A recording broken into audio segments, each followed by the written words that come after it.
Hi hello வணக்கம். இப்போ நம்ம சமையலில் தயிர் குழம்பு எப்படி செய்வது தெரிஞ்சுக்கலாம் வாங்க.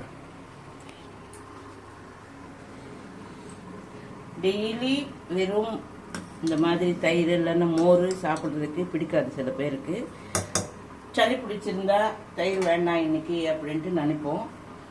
அவங்களுக்காக நான் ஒரு சின்ன டிப்பில் மோர் குழம்பு எப்படி செய்யறதுன்ட்டு காட்டுறேன்.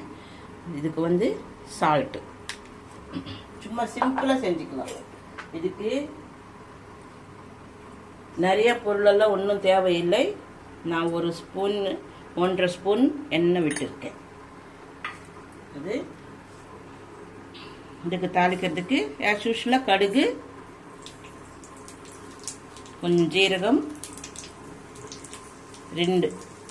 ரெண்டு வெந்தயம். ஆமாம், வெந்தயம் போட்டதான் அந்த ஸ்மெல்லுக்கு நல்லா இருக்கும்.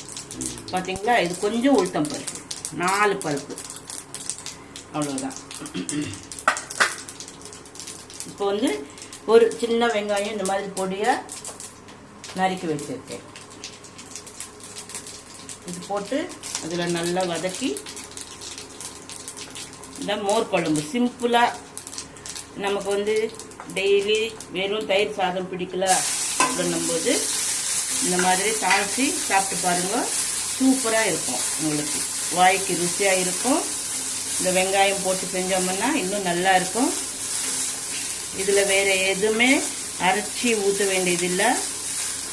இது சும்மா வெறும் மோர் குழம்பு, மசாலா எதுவும் தேவையில்லை. சும்மா மோர் குழம்பு.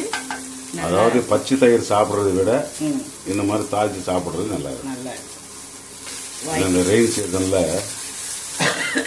இப்போ எல்லாருக்குமே சீசன் மாறி இருக்கிறதுனால எல்லாருக்குமே கோல்டுன்னா கோல்டு இல்லை, காஃப் தான் வருது. அது என்னன்னா டாக்டர் ட்ரை காஃப்மா, த்ரோட் இன்ஃபெக்ஷன் அப்படின்னு சொல்கிறாங்க. 10 நாளாக மருந்து சாப்பிட்டா கூட அது ஒன்றும் குறைய மாட்டேங்குது. அப்பப்போ லொக்குன்னு வருது. என்ன பண்ணுறது, அது பாட்டுக்கு அது இருக்குது ஒரு பக்கம். பார்த்தீங்களா, நல்லா வதங்கி போச்சு. போதும், இனிமேல் வதக்க வேணாம். இப்போ கொஞ்சம் மஞ்சத்தூள் இதுலேயே போட்டுக்கலாம். அவ்வளோதான், இது எல்லாமே சேர்த்துக்கலாம். இதுக்கு இந்த தயிரில்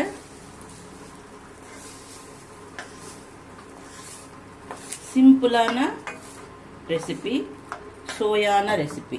பார்த்தீங்களா, கருவேப்பிலை கொத்தமல்லியும் போட்டாச்சு. இப்போ எல்லாம் நம்ம மிக்ஸ் பண்ணிக்கலாம். இது சாதத்தில் போட்டு சாப்பிட்டா அவ்வளோ நல்லா இருக்கும். நீங்கள் ஒரு வாட்டி செஞ்சு பாருங்க, சாப்பிட்டுட்டு பாருங்க. செஞ்சு இதே மாதிரி செஞ்சு சாப்பிட்டு பாருங்க. வெங்காயம் பிடிக்காது உங்களுக்கு? வெங்காயம் பிடிக்காதன்றவங்க சும்மா தாளிச்சுக்கலாம். வெங்காயம் பிடிக்கும், வெங்காயம் போட்டுக்கலாம் அப்படின்றவங்க வெங்காயம். நான் இது தயிர் கட்டியாக இருக்குது, நான் இப்படியே வைப்பேன். உங்களுக்கு வேணும்னா கொஞ்சம் தண்ணி மிக்ஸ் பண்ணிக்கலாம். இப்படி எங்கள் வீட்டில் சாப்பிடுவாங்க, அதனால நான் தண்ணி மிக்ஸ் பண்ண மாட்டேன். அது மோர் குழம்பு, இது தயிர் குழம்பு. எதுவாக இருந்தாலும் ஒரே மெத்தடு தான், எந்த குழம்புக்கும் சரி.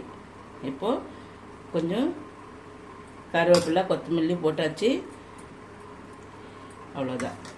இதுதான் மோர் குழம்பு அண்ணலாம் தயிர் குழம்பு அப்படின்னு சொல்லலாம். சூப்பராக இருக்கும். நீங்கள் செஞ்சு பார்த்துட்டு லைக் பண்ணுங்கள். ஓகே.